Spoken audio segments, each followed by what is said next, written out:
ఉద్యమాలను నిర్వహించిన వాళ్ళం కాబట్టి ముఖ్యమంత్రి గారి వైఖరి చూసిన తర్వాత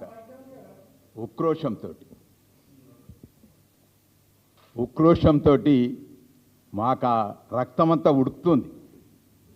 ఈ విధంగా మమ్మల్ని చిత్రీకరిస్తుండు. మా ఉద్యోగస్తులను, ఉపాధ్యాయులను, కార్మికులను అందరినీ కూడా రాక్షసులుగా ప్రజల ముందు ఉంచుతాడు.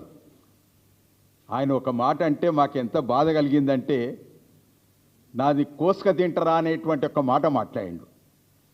మనిషిని కోసుక తినేటువంటి వాళ్ళు రాక్షసత్వం కలిగినటువంటి వారు. అటువంటి వ్యక్తి ఆ విధంగా మాట్లాడిన తర్వాత మేము ప్రజల్లో ఉండేటువంటి వాళ్ళం, ప్రజలతోటి మమేకమయ్యేటువంటి వాళ్ళం. మీరే రాసుకున్నారు ఉపాధ్యాయ ఉద్యోగ సంక్షేమం కొరకు ఈ కార్యక్రమాలు నిర్వహిస్తామని. వాటిని అమలు పరచాలని 2 సంవత్సరాల నుంచి కోరుతుంటే, సంవత్సరంన్నర నుంచి కోరుతా అంటే కూడా వాటి అతి గతి లేనటువంటి ఒక పరిస్థితి వచ్చింది. కాబట్టి మొన్న సమావేశం ఏర్పాటు చేసి మరి ప్రభుత్వంను ఇన్ని రోజుల నుంచి కూడా మేము విజ్ఞప్తి చేసినప్పటికీ కూడా దాని ఖాతరు లేకుంటున్నారు. ఇక సమరమే శరణ్యం అనేటువంటి ఒక మాట చెప్తే నీకంత ఉక్రోషం ఉంటే ఎట్లనండి? ముఖ్యమంత్రి నీ బాధ్యత, రాష్ట్రంలో ఉండేటువంటి ప్రజలందరి సంక్షేమం చూసేటువంటి యొక్క బాధ్యత ముఖ్యమంత్రి గారిపై ఉంటుంది. అసలు కమిటీ చేయకపోతే, మాట్లాడకపోతే, ఒక్కనాడు చర్చలు లేవా? అంత ఉక్రోషం ఎందుకు ఉంటుందండి? మాకుండేటువంటి ఆ ఉక్రోషం ఏది ఉంటుందో మాకుండాలి. సుమారు 10 నెలల నుంచి చూస్తున్నాం. పెన్షన్ డబ్బులు, పెన్షనర్ బెనిఫిట్స్ ఒక్కటి కూడా ఒక్క పైసా వస్తలేదు.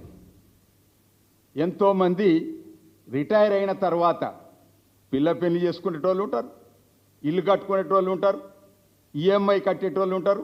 అవన్నీ కూడా క్లియర్ ఆఫ్ చేసుకుందామని అనుకుంటే ఇంతవరకు ఒక్క పైసా రాదా. కాబట్టి అందరు కూడా కింది జనమంతా కూడా నాయకులందరినీ నిలదీస్తారు. అసలు ఏం చేస్తున్నారు మీరు? గతంలో వాళ్ళనే కాకుండా మమ్మల్ని కూడా నిలదీసేటువంటి ఒక రోజులు వచ్చినాయి. మమ్మల్ని అందరూ అడుగుతుండ్రు, మీరు గతంలో ఎన్నో ఉద్యమాలు చేసినారు, ఆ ఉద్యమాల ఫలితంగానే ఈ రోజు ఇంత ఈ రకంగా మాకు మంచి సుఖ సంతోషాలతో ఉంటున్నాం, కానీ మీరేం చేస్తున్నారు అనేటువంటి ఒక మాట వస్తుంది. అందుకొరకే ఈరోజు మా ఉద్యోగ ఉపాధ్యాయులను చైతన్యపరచడానికి, వారిని సరి అయినటువంటి ఒక మార్గంలో పెట్టడానికి ఈ ప్రెస్ కాన్ఫరెన్స్ పెట్టేటువంటి ఒక పరిస్థితి వచ్చింది. కాబట్టి ప్రజలారా, మీరు మేము వేరు కాదు. మీ సంక్షేమ కార్యక్రమాలని సక్రమంగా నిర్వహింపబడాలంటే మేమే మార్గదర్శకంగా ఉంటాంటాం. అన్నిటికీ మార్గాన్ని చూపించి సరి అయినటువంటి దృక్పథంలో మీ సంక్షేమాలు జరిపేటువంటి ఒక కార్యక్రమం మాపై ఉంటుంది. కాబట్టి ముఖ్యమంత్రి అన్నట్టుగా ప్రజలు వేరు, మేము వేరు కాదు. 98% మందిని మీ 2% మంది నడుపుతారా అనేటువంటి ఒక మాట మాట్లాడిండు. అసలు ఉద్యోగులలో ముఖ్యమంత్రి కూడా ఉద్యోగస్తుడు అన్నట్టేనా? ఆయన మాత్రం జీతం తీసుకోవచ్చు, అన్ని సౌభాగ్యాలు పొందొచ్చు, కానీ మాకు మాత్రం ఇచ్చే కాడ మాత్రం ఒక్క పైసా లేదు అని అంటే ఇది సరి అయినట్టు న్యాయమేనా? ప్రజలే నిర్ణయం చేద్దాం, ప్రజల దగ్గరికి పోదాం, ప్రజల్ని నిర్ణయం చేయమని చెప్తాం. కాబట్టి మేము ఇప్పటికైనా మా ఉద్యోగ ఉపాధ్యాయ కార్మికులతోటి, రాష్ట్ర ప్రభుత్వంతో, నేను ఒక మంత్రి చెప్తాడు ఫ్రస్ట్రేషన్లో మాట్లాడిండు అనేటువంటి ఒక మాట. ఏం ఫ్రస్ట్రేషన్ అయ్యా? ఇవాళ మాతోటి ఎన్నిసార్లు చర్చలు చేస్తేవి? మా సమస్యల మీద మీరు ఒక అవగాహనకు వస్తేవా?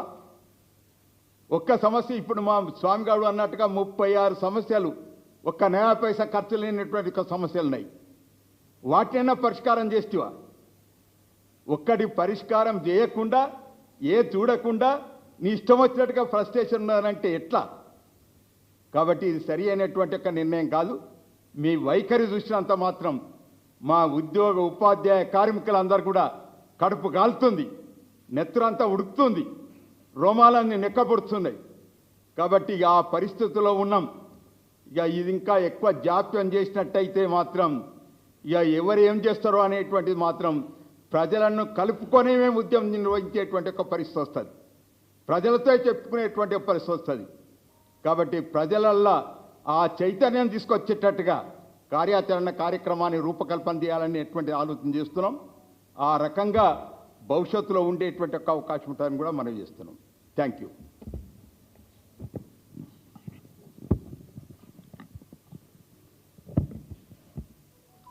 మీడియా మిత్రులకు అందరికి నమస్కారం.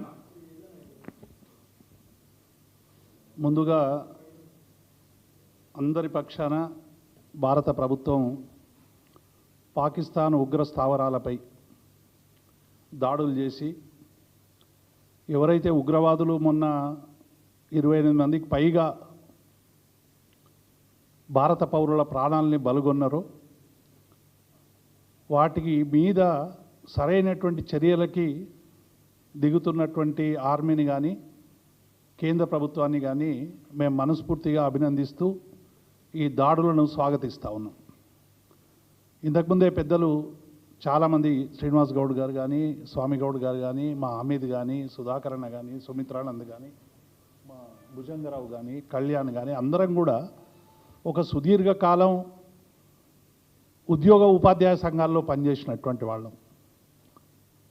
ఈరోజు ఉద్యోగులు పొందుతున్నటువంటి అనేక జీవన ప్రమాణాల కోసం అనేక మంది ముఖ్యమంత్రులతో కలబడి నిలబడి అనేక ఉద్యమాలు కొనసాగించి ఇవాళ భారతదేశంలోనే మెరుగైనటువంటి వేతనాలు పొందుతున్నటువంటి ఒక రాష్ట్రంగా రావడానికి కృషి చేసినటువంటి నాయకులమందరం.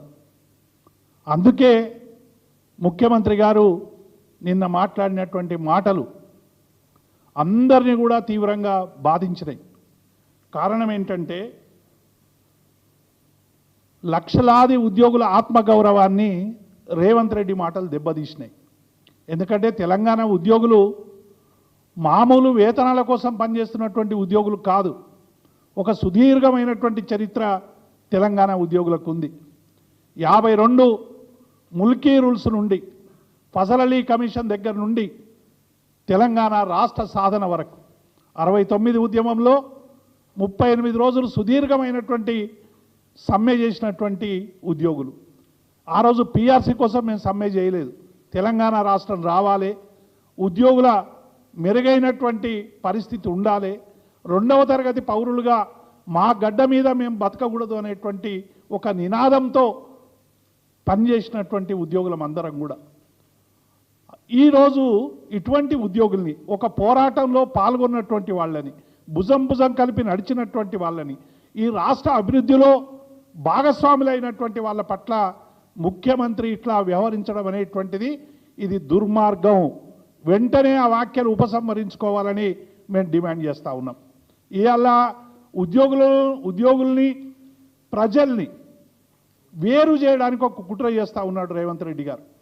ఒకవైపేమో ప్రజలకేమో ఇచ్చినటువంటి హామీలను ఎగ్గొట్టేటువంటి ప్రయత్నం చేసి రుణమాఫీ దగ్గర నుండి 420 హామీలు 6 గ్యారంటీలు అమలు చేయలేక, ఇంకొక వైపు ఉద్యోగులకు ఇచ్చినటువంటి హామీ అమలు చేయలేక ఉద్యోగుల్ని ప్రజల మీదకి రెచ్చగొట్టేటువంటి ప్రయత్నం, ప్రజల్ని ఉద్యోగుల మీద రెచ్చగొట్టే